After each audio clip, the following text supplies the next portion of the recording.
Manifester les réalités spirituelles. Pourquoi sommes-nous réunis en présence de Dieu? 1. C'est pour rencontrer Dieu. 2. C'est pour accéder à l'intelligence spirituelle, les lois et les principes du royaume. 3. C'est pour édifier notre foi. 4. C'est pour recevoir aide, miséricorde et force. 5. C'est dans le cadre de notre engagement pour l'avancement du royaume. 6. C'est pour être en communion avec les saints. 7. C'est pour un accroissement constant de notre capacité d'action.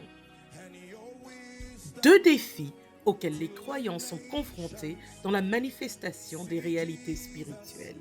Défi 1, c'est l'ignorance des provisions et des ressources disponibles pour le croyant en Christ. Défi numéro 2, c'est l'ignorance de la manière de convertir les provisions spirituelles en leurs expressions matérielles pour le bénéfice du croyant. Les clés qui contrôlent la manifestation des réalités spirituelles pour le croyant. Clé numéro 1, lutter pour la lumière, c'est-à-dire la connaissance des ressources qui sont mises à votre disposition en Christ. Clé numéro 2, c'est pousser dans le sens de la conscience et de la conviction par la méditation. Clé numéro 3, combinez la vérité que vous connaissez avec la foi, c'est-à-dire l'obéissance. Clé numéro 4, engagez-vous dans le combat spirituel. Et clé numéro 5, s'attendre et se préparer au ministère des hommes. Recevoir des hommes exige ce qui suit. 1. Connaître la valeur et le rôle des hommes dans la manifestation des réalités spirituelles. 2. Regarder au-delà de leur fragilité et de leurs limites. 3. Humilité et adaptation. 4. Gratitude et honneur. Pour exceller dans votre vie spirituelle, vous devez croire qu'il existe une réalité dans l'esprit qui est plus élevée et plus grande que le monde physique que vous voyez. Les réalités ne se manifestent que lorsque nous apprenons à les transporter du monde spirituel au monde physique. Tout ce qui existe dans le domaine physique a son parallèle dans le domaine spirituel. La conscience qu'il existe une dimension au-dessus et au-delà du domaine physique donne un avantage aux croyants. Chaque fois que vous ignorez une grâce, vous vous fermez la porte pour en recevoir. Recevoir des hommes exige de la gratitude et de l'honneur.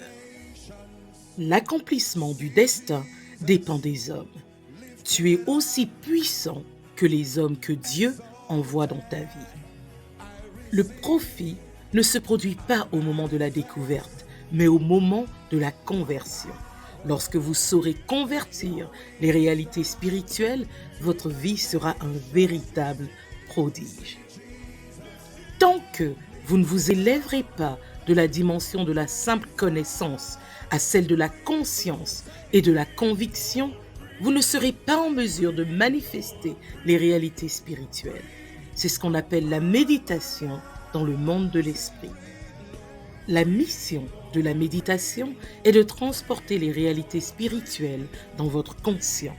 Vous êtes conscient d'une chose lorsqu'elle domine vos pensées. Toutes les ressources du royaume sont d'abord spirituelles. Ce sont des réalités qui résident dans le domaine de l'esprit. Tout ce que Dieu a dit est d'abord une réalité dans le domaine de l'esprit. Chaque fois que Dieu vous parle, il le fait avec la conscience des ressources invisibles qui ont été mises à votre disposition, que vous en soyez conscient ou non. Lorsque Dieu dit que vous êtes une bénédiction, le diable cherche à savoir si vous en êtes conscient, si vous y croyez, si c'est intégré dans votre conscience et si c'est mêlé à la foi. Si l'un de ces éléments manque, il attaque sans pitié. Seigneur Jésus, je crois en toi et je t'accueille dans ma vie. Je crois que tu es le Fils de Dieu qui a payé le prix pour mes péchés. Par la foi, Je te reçois dans mon cœur comme mon Sauveur, mon Seigneur et mon Roi. Aujourd'hui, je reçois la vie de Jésus-Christ et je déclare que la puissance du péché, de Satan, de l'enfer et de la tombe est brisée sur ma vie. Désormais, je déclare que mes péchés sont pardonnés et que je suis né de nouveau. Je suis un enfant de Dieu, j'avance toujours et je ne recule jamais au nom de Jésus. Si vous venez de recevoir Jésus-Christ comme votre Seigneur et Sauveur, utilisez le lien ci-dessous. La promesse s'adresse à tous. Merci d'avoir célébré le culte avec nous.